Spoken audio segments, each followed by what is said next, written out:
BYU TV broadcaster. You catch him on KSL as well, and kind enough to join us to talk a little rivalry football and college football. Dave, how are you? Hey, Bill. How's it going? Doing fantastic, my friend. What do you think? Do you like it at the beginning of the year like this now? You know, I prefer it at the end. I think it's nice to have it at the end because you have no excuses at that point, right? You're a well-oiled machine, hopefully by the end of the season, and everyone's kind of clicking all cylinders. But this is definitely a change-up, a little different.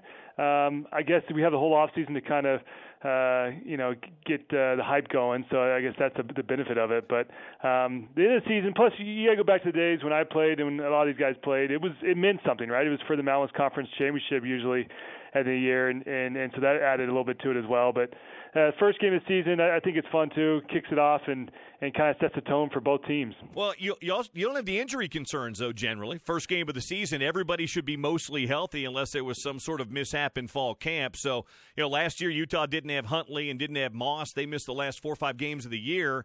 You will have everybody pretty healthy. So, while, yeah, you're right, you're more of a well-oiled machine late in the year, you might be banged up, too.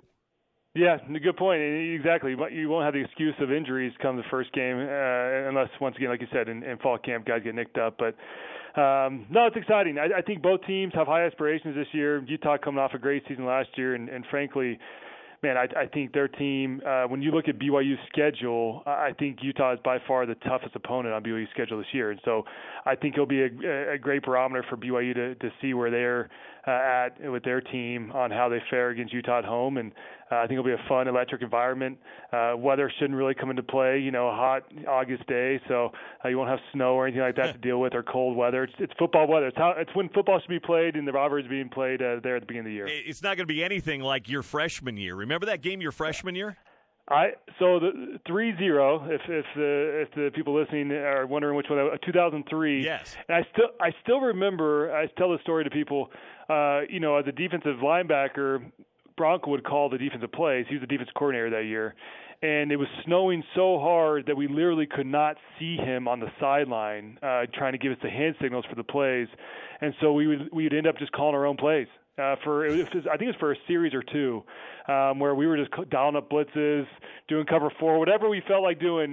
Cameron Jensen, it wasn't Cameron Jensen. It was Mike Tanner was the linebacker, and Mike Tanner was just throwing out plays, and we were just out there playing ball. That was one of the craziest games I think I've ever played in. Well, I remember that game. I was doing sidelines for BYU radio that day. I hadn't come over here yet, so I was on your sideline. And here's what I remember. It was freezing. I was outside. It was freezing. I was standing with Tom Holmoe and Peter Pilling. Tom was in between jobs, and it was cold and it was wet. But I also remember this. It would snow, and then all of a sudden the sun would come out. Yep. And it was all of a sudden you had snow falling. The sun was out. It was bitter cold. Nobody could move. I thought Urban Meyer was going to kill Alex Smith that day. If you recall, Alex must have run the ball like 26 times in that. I'll go back and look. But they kept – because the weather conditions were so bad, I don't think they wanted to risk any option plays. So you guys were getting free shots at Alex Smith all day long. Yeah, I mean, there was nothing. Both offenses couldn't do a thing because literally, I think there was probably like 6 inches of snow on the ground. Yeah. And so it was just, I'm telling you, I've never played in a game like that again. And you're right, it was bitterly cold. But the problem with, as a player, is you can't wear sleeves on your arms because the second you fall in the snow, the sleeves become wet, and now you're even colder. And so it was just, man, that was a crazy, crazy game. But 3-0 that freshman year, that was nuts. All right, so you mentioned the BYU schedule, Dave. Dave Nixon with us, former BYU linebacker, now Cougar broadcaster. This schedule, and that's saying something if Utah's the toughest team on that schedule, because that schedule is difficult. I was looking at it this morning because you and I are going to play the over-under game for the 3 in-state teams coming up in just a bit. I set my own lines on this. But I looked at BYU's schedule, and I said, there's only 3 games that I would say are definitive wins, if that makes sense. I think they beat Liberty, I think they beat Massachusetts, and I think they beat Idaho State. Those are 3 given wins. I'm not saying they're only going to win 3 because they'll win more than that, but usually you look at a schedule and you say, okay, I can find 5 wins here. I could only find 3 games that I'd say, yeah, they're going to win it for sure. That's a tough schedule. Tough schedule, and it kicks off right there in August and September. The first 4 games are all P5 opponents. You've got Utah at Tennessee, which, Tennessee's not a juggernaut in the SEC right now, but you're on the road in SEC territory, which is obviously never easy.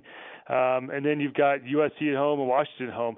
Fortunately, I think you're catching USC at a time. They're still trying to figure out their identity. And, of course, Washington losing their star players, Jake Bryan, those guys last year.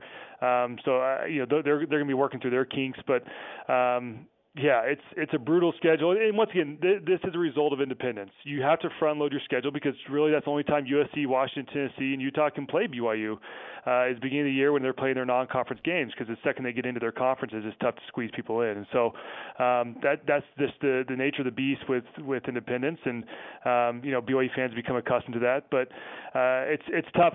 If you're a BYU fan, you're absolutely thrilled, I think, with a 2-2 outcome, and you're happy with 1-3. And obviously disappointed if you go over. But I don't think anybody's expecting to go 4-0 or even 3-1. I think 2-2 is fantastic, and 1-3 is probably probable. I think is what BYU could probably steal one of those games somewhere in there.